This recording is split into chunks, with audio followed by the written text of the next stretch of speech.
Joining us right now to talk pharmaceutical landscape, what's happening, everything from the new vaccine policy and drug pricing in the United States to how AI is accelerating new treatments, is Paul Hudson. He is Sanofi's CEO. And Paul, thank you for being here today. Yeah, very happy to be here. We have so many things that we could start talking about, but why don't we start with the perspective of what you heard from the president yesterday, what you think that means for your business at home and abroad?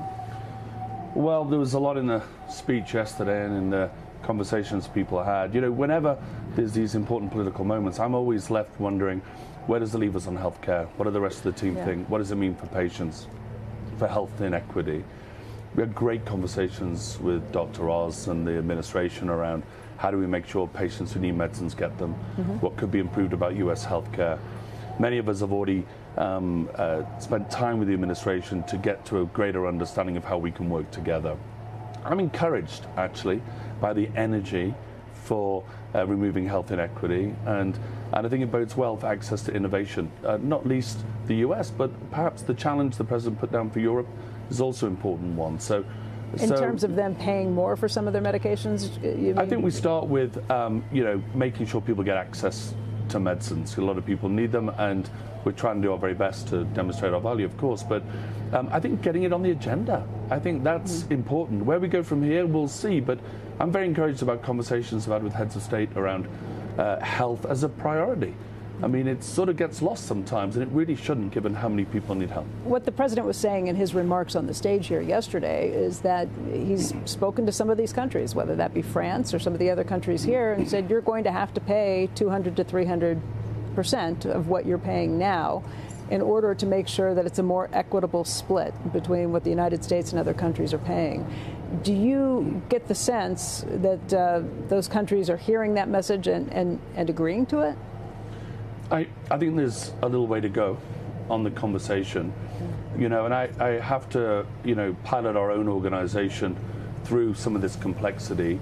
The only way for us to do that, by the way, is to do things that have never been done before, to research rare diseases, to go after unmet needs, to try and do things that ultimately health systems will want to pay for. They get people back to work, they change, save, or protect lives, and that's the journey we've been on. And you mentioned AI earlier. We're trying to make sure that we're using AI right across the governances in R&D, set higher bar, be more demanding, because in the end, innovation is the only thing we know will be rewarded. Right. When all is said and done, if you're doing things that have never been done before, and that's what we laid out 2 years ago for the company, that's where we'll get the relevance. That's where people will need what we do. But how much do you fear that if President Trump can't convince a Macron to pay more for the drugs, or any of these other European countries to pay more to balance out what he wants to do in the U.S., that he's going to say, okay, then we're just going to run serious price controls here in the U.S., and that's going to change your entire business model? I mean, that is the underneath it, beyond tariffs and everything else, that's the threat to your business. I think we're now having the debate, and I think the debate is very necessary. We don't know where we'll net out. I've said before, innovation is what is our absolute heart of what we're doing at Sanofi, is the only thing that can protect us in those difficult situations. We're delivering an incredible commercial performance. Through Q3, we're outstanding. We hope to continue that through full year and announce that shortly. And that type of improving how we run the business, how we allocate resources, allows us some protection for what may or may not be ahead. I'm encouraged, by the way. I think Sanofi is extremely well received in the debate with heads of state on what we can do. And I find that we're moving to a much more desirable conversation than we thought would have been possible previously. Paul, you've had great plans. You've laid out this pipeline. You've got a lot of drugs that are in the late stages of trying to get through some of those issues. And you've talked about how you're going to be moving over the next 5 years, I think, from high single-digit growth to double-digit growth. That's your plan for these years. But if you're looking at the stock, it's down. And I think that has to be in part because the drug companies have faced these pressures. You have agreed to go along and discount drug meds on Trump RX. You've also cut prices, I think, by about 61% on average for a select group of drugs that you're offering at lower prices for Americans through Medicaid and Medicare. The street wonders, though, how do you take all of that and make up for it in profits? Well, again, firstly, there's two things that drive value in our sector. One is top-line growth, And after the obesity companies, we put ourselves in the top decile, right? So we're doing a great job on that.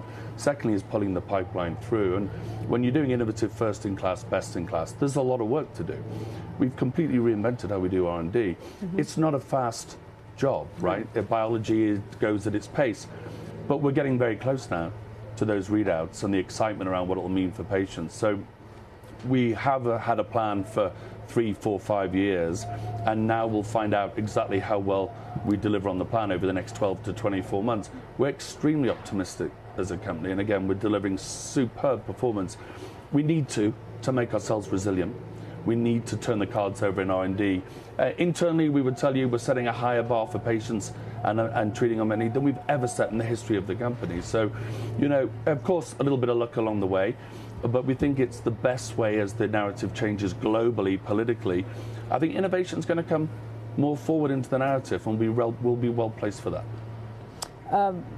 Other things that you would like to see happen? You mentioned rare disease. I'm obviously very interested in that too. Where are you working on that, and how does that become profitable when you're generally dealing with such small patient groups? You know, we're one of the world's leaders in rare diseases, and there's such small numbers of patients, as you mentioned, but it's so necessary to help. And we've been able to run a successful business and doing that at the same time. That's going to continue. We're well placed for that. We just launched Wayrils in ITP, and we're going on to, and it's already had a great launch. We've been launching extremely well over the last 12, 24 months. I think we have a duty to do that work. That's why most of us are in healthcare. But I think the way we set ourselves up on the balance of the portfolio, we can support those patients with first-in-class options, and we can run a really successful business at the same time. And I think it's important to do that. That's why I'm in healthcare. How is AI changing the drug discovery process? Is it moving the timelines significantly? Well, I think there's a part of the timelines that are regulatory approval, and we hope that they update and use AI as well. There's part biology, and there's a part process. And I think we've managed to strip a lot out of the timeline in the governance committees by being, you know, radically objective with AI as a sort of neutral voice in the room. Often now with some of the decision making, we will ask the agent what it thinks at the beginning of the meeting, not because we're going to go with what the agent says, but the agent doesn't have a career at stake. It will give you a dispassionate view, and then we can have a real debate from a great starting point. Some people have been involved in projects for a very long time, and rightly so.